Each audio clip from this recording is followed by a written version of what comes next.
প্রভুর রহমে যেন এ জীবন হয় মধুময়।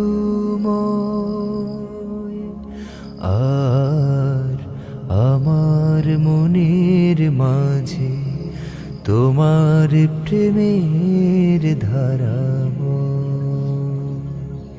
প্রভু আমার মনের মাঝে তোমার প্রেমের ধারা বয়।